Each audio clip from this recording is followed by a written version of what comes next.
Hello and welcome to today's episode of the Work at Home Rockstar Podcast. Very excited. We've got a very appropriate guest here. He's an entrepreneur. He's a work from home coach, actually, and he helps people work from home. So I'm very excited to be talking with Mike Arnold here. Hey, Mike, are you ready to rock? Yeah, let's do it, Tim. Nice to meet you.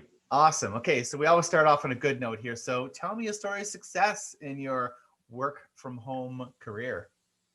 A story of success. Well, I think during COVID, utilizing all of the things that I learned over the years working from home has, helped me gain quite a bit of, income and success in working with a medical technology company that I decided to take on as a private contractor.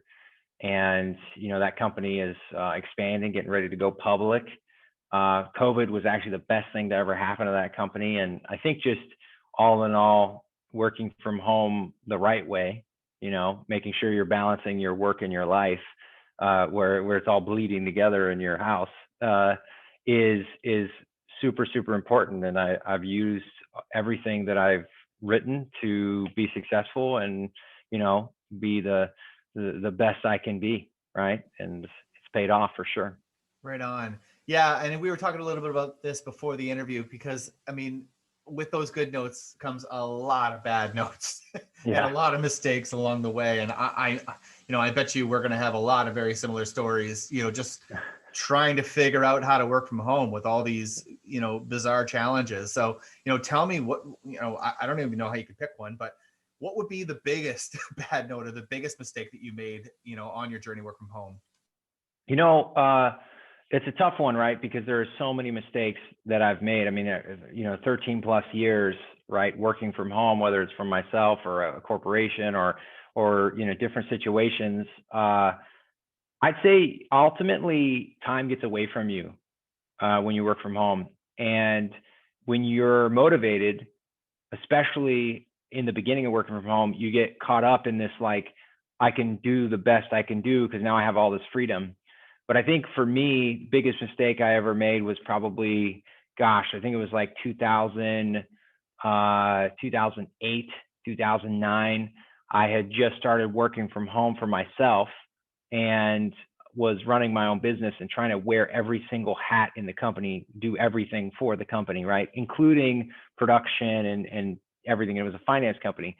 And I never actually would allow anybody to do anything for me. I would just do everything. And so the company's making pretty good money. They're making like 20, 30,000, sometimes $100,000 in a month. But I never had time with my family.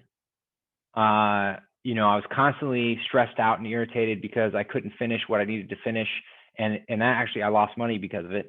I didn't have time to train myself to do better at any of the things I was doing. It was purely just barely surviving in my mind.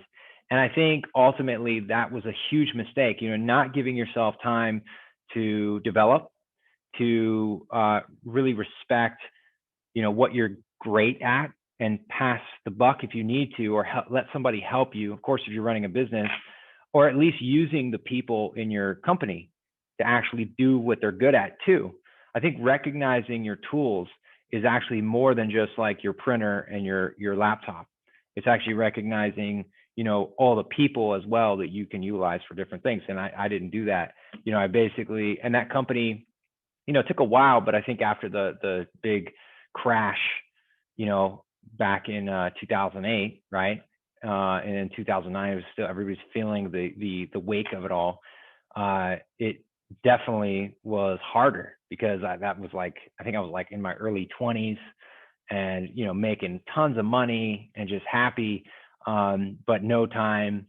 And of course, not a successful, the company, eventually I sold it off and went into something else. Now, today I'm happy because I learned a lot and was super successful. But yeah, I think time getting away from you and not passing, not delegating properly. Wow. Yeah. So I started work from home around 2008 as well. Oh, cool. So, yeah. Only I didn't work for a company. I actually started my own, but oh man, I hear you so much. Like time getting away from you is the biggest thing. And I found that it kind of went in like, like these things where Mhm. I would be spending all of my time on my business because I'm broke now and I have to figure out how to make some Right. money, and then flipping it around and just losing control and just doing whatever, going to the beach and all that stuff. Like it kind of went like this all the time. Mhm. I don't know if you, Yeah. like, it sounds like you spend a lot of time on your business. No, well, Yeah. no, I think So you're right. I think ultimately it's like when you don't delegate properly or separate it out properly, you get caught up in doing a bunch of things, differently than work, right? And you don't have a Mhm. particular planned out day, and which a lot of like artists, like we were talking about, they don't like to plan out a day. They kind of like know what they need to do, and as long as it gets done, it's Yep. fine. Yep. But I think working from home, it's I'm not going to say you can't do that. I just don't believe it's a good idea. You know what I mean? Yeah. So let's talk about delegating then, because that's a great topic about the band. Like, having the right people around you. So Right. how did you, structure your I guess the people around you? Yeah. So for me, I started working from home as as an owner of a business, right? So for me, the fail of that was that I didn't actually delegate and I didn't hire anybody to do the tasks that I could have gladly afforded. And it took time away from me. So when I worked for a corporation, specifically a company called Cox Enterprises, or you've probably heard of autotrader.com or kellybluebook.com, Yeah. or the auto auction. So I worked with that company, and it was just a lot to do, right? You a lot to do and no specific way to do it. So what I would do is obviously utilize anybody who was an assistant or anybody who did this or did that. And what I would do is I charted out, I just wrote down who did what, and I never did what they did. I would immediately delegate if I needed to delegate to them to do it. I also automatically and always did my best to know exactly what my responsibilities were. And this may seem like super, cliche and simple, but the truth of the matter is, I think in all my work from home positions, the position was never defined. The responsibilities were never ultimately defined. And I think companies do this sometimes because they want to get the most out of you, and or maybe it evolves. But ultimately, I just would always write down what I know I need to do and what I know I don't need to do. And once that's clear for me, just as an individual, then ultimately anything that comes in your way or anything that comes to take you away from doing those things, you have to, have to recognize, well, this isn't what I'm supposed to be doing. So you trying to get me to do it is really you taking me away from my goal, which is not helping me. It's helping you. And I'm actually losing time. Being nice is totally fine, right? You've got the time. You can help somebody. You help a friend who's not going to help their friend. Yeah. But recognizing, and this is kind of crazy because it just totally points right back to the end of my book. But recognizing what you do and what you don't do is not just going to save you frustration, but time, save you, and actually make this other person feel useful, right? Because Yep. I mean, people are literally sometimes waiting for people to tell them what to do, and that's just, some positions are that way. Yeah.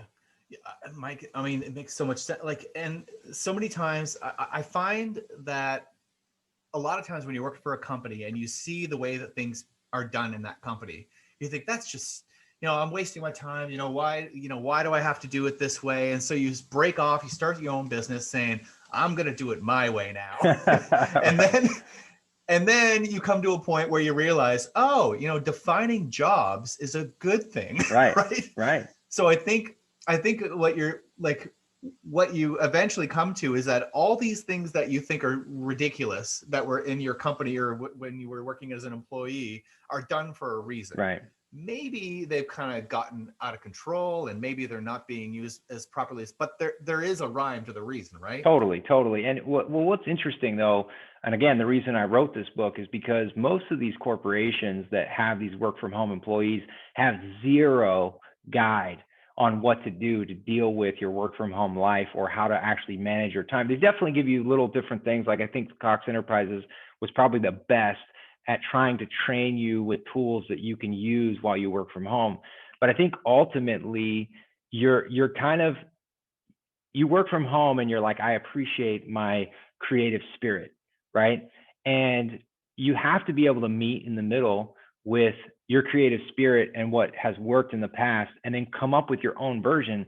And I think, again, like I point back to the way I wrote this book. I wrote the book explaining all the things that I did that screwed up my work from home experience, so that anybody can look and see what worked and then use their own version of that, so that they can still have their own creative genius involved in that. But like, scheduling using a calendar, it's important. Unfortunately, when you work from home, you definitely get more freedom. With more freedom, you need to actually have something that helps you manage your time better than ever.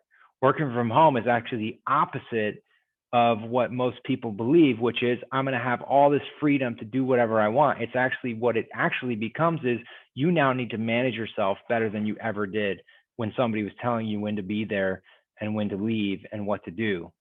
Because now, no matter what you think you're doing, you might be doing the opposite, or you might be wasting a ton of time. And that's why, like the prior statement I made about knowing what you do and what you don't do is like absolutely important. It's important for you, right? It's important for you to know what you do and don't do, and what you agree with. That's the key too, is like you have to be in agreement. Because like, how many people do you know that are in a relationship, man or woman, and then like you ask them, well, what are some of the things you guys built this relationship on? Like, do you both agree that you should be going to the gym? And one will be like, yeah, and the other one will be like, no, not really. It's like, but we agreed. And like, did we talk about this? No, we didn't. Right? But that actually happens with jobs all the time. It's a relationship. Yep. You know what I mean? Yeah, totally. I totally agree. Yeah, it's very interesting to put it that way. And yeah, the calendar. Oh my goodness, like I ended up, there was a period, especially in the very beginning, where time would just fly away, and all of a sudden people start asking you to help them move and all that stuff during the day, because you don't have a job, you have flexible time, you can do whatever you want. And I had to really, Number one. yeah, I had to really kind of like create a boss, really. And I almost did that with the calendar. I said, okay, the calendar's now my boss. So, if somebody asked me to move, let me check with the boss, my calendar, Right. and everything kind of came back to like, okay, I got to check with that. And, you do have flexibility. You can move those blocks around, because, you don't have to do 9 to 5. You can flip it around however you want, but you have to have some sort of structure, right? That's right. Yeah. I mean, I think your own created structure is important, but like, if you think about, like, again, first starting to work from home, I was so, in the nostalgia of the fact that I finally got to do what I wanted to do, which is work from home, because I had this perception of what it really was, when it wasn't necessarily entirely like that. Definitely there's freedoms. Like back in my 20s, I was literally closing, $150,000 deals and then playing Xbox an hour later. Yeah. Right.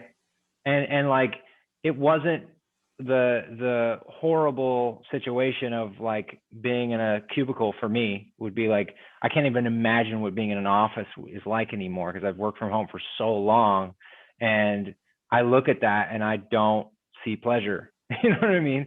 But ultimately, we just have to make sure that you have your own structure. I think is because if you're making it, then you're responsible for it. But if somebody else is making it, then you can be irresponsible for it. And I think that's where we fall in line. Like anything from as a kid, you're like, take out the trash, your mom says, your dad says.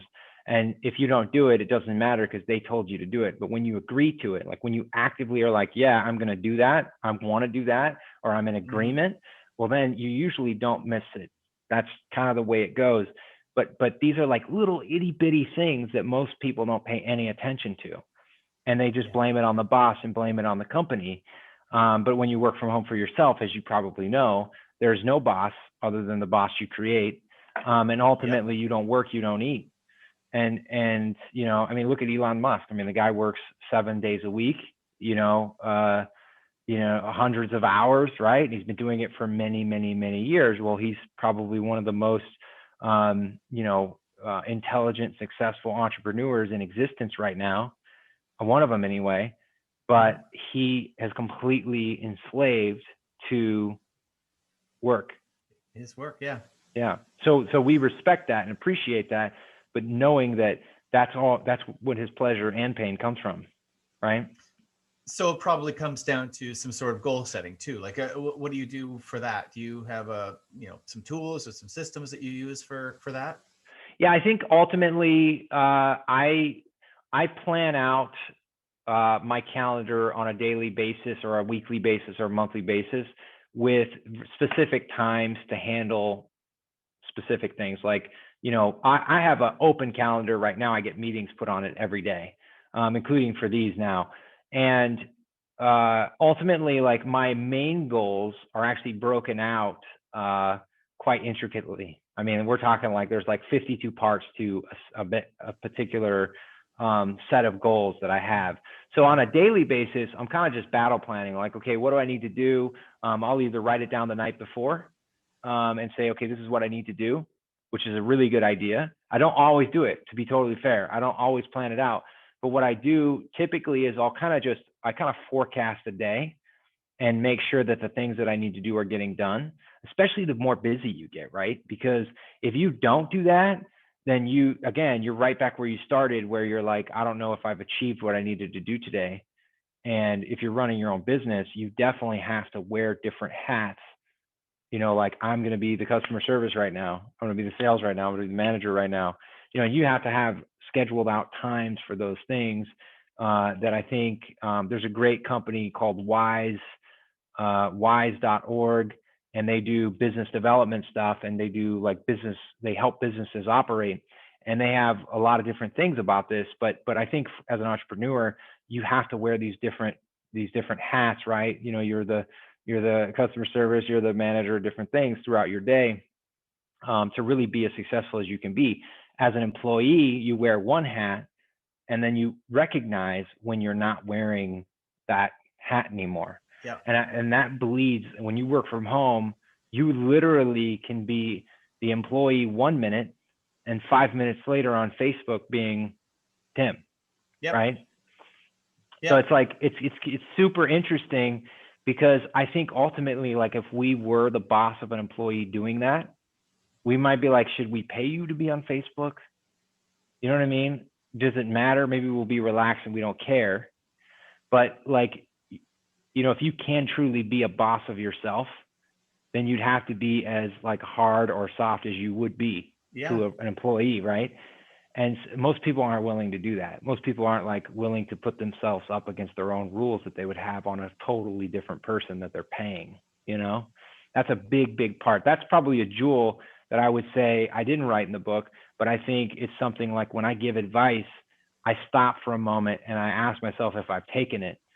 And it's maybe a simple, cliche thing to say, but in that moment, you may actually need that advice you're giving to another person. Right? Yep. Yeah. Big deal. Agree. Which is why I think I consciously or subconsciously created this calendar boss who was mean, right? And like told me what to do, and like, oh, I can, my boss. Like, I think that's funny. Psychologically, we kind of need that person to blame, right? Right. Like, we've been kind of programmed that way, I guess. Now, yeah, I know a lot of people, probably me and you, when we first started wanting to work from home, it was to create a sort of lifestyle, right? So that's right. So now, do you plan your personal activities in that calendar too? Like, how do you? Yeah, that's exactly. And again, this is totally a part of the book, right? At the end of the book, I explain how, first, most people are just so against scheduling things, right? If you don't use a calendar right now, it's because you don't want to take the time to put in each individual thing. It just sounds boring to some people, right? So instead of you scheduling the work stuff you have to do, because you have to work even if you work from home from a certain time to a certain time, typically, right? Unless you're just totally spitballing, which is crazy anyway, a whole other conversation. Call me as a coach if that's the case.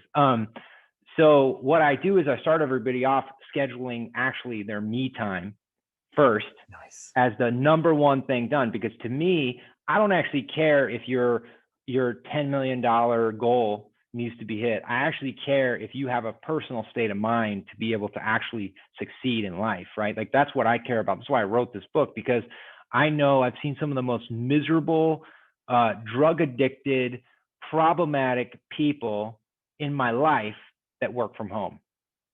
You know, maybe I definitely didn't necessarily have any drug problems, but I had plenty of people who did the same thing I did, who literally were addicted to drugs and alcohol and had all kinds of problems because they didn't know what to do, because they were just doing all these things that they didn't believe in, and then doing things that they loved and had all this time, and because they had those time, idle mind, right? Um, so it just really comes down to scheduling your personal things first.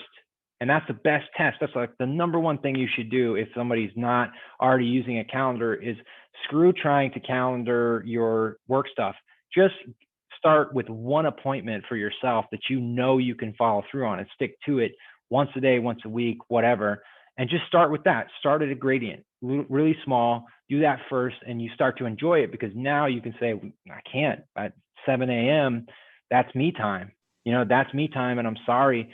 I love you to death, but that's on my calendar for a reason. And you start to train yourself to make it a priority to actually manage your time, because ultimately, end of the day, when when somebody dies, their life is what doesn't exist anymore, not all the other people that's around them. It's very important that you manage the time you have, because that's, to me, I forget who said this, but time is the only capital you have, really, right? And that's what you're getting paid for. So why not be the master of it, right? Like, it just doesn't make sense why you wouldn't be the master of your own time when that's actually all you really got, right? Yep. I mean, other than you as a spirit and all that other stuff, but we don't have to get into it, right? It's just, you get the point. Yeah. Well, and I know what you're saying, because if you don't have that personal time scheduled in there, then you're going to sabotage yourself later. You're always going to have that excuse of like, you know what, when's the last time I've spent some time for me, and you'll get you'll get sucked into something, right? That's right. It just reminds me that even I can do better at that right now. You know what I mean? Like, people know me, and they literally know that I control my time so well that the first thing a friend asks me is, what's your schedule look like today? Yeah. Almost always. Yeah. What's your schedule today? How many meetings do you have today? It's not even a question of do I have them. It's how many do you have, and do I have time to talk to you right now? That's literally what it looks like for me. And it's, I don't take offense to any of it. I don't, and they don't either. It's just a matter of, practice what you preach, right? And even as I'm preaching this or saying this, I'm thinking to myself, I could probably do better at, I should put an extra hour here or 30 minutes here. Like, I even put my lunch, dinner, and breakfast on my calendar. Me too. For all businesses to see, so they recognize that these are times. And sometimes I'll work through it. Sometimes I'll allow people to schedule over it, but most of the time it's a respect factor. Like, you need to understand that I manage it so granularly that it's on there. And at least you understand that if you schedule over this, you're asking me to not eat breakfast or lunch or dinner, right? Oh man, you're speaking to me. And you're right. I've already caught myself a couple times going, oh, I'm slacking on this. I gotta get better at this. Right. So that's the cool thing about two people, right? You get to do that. Yep.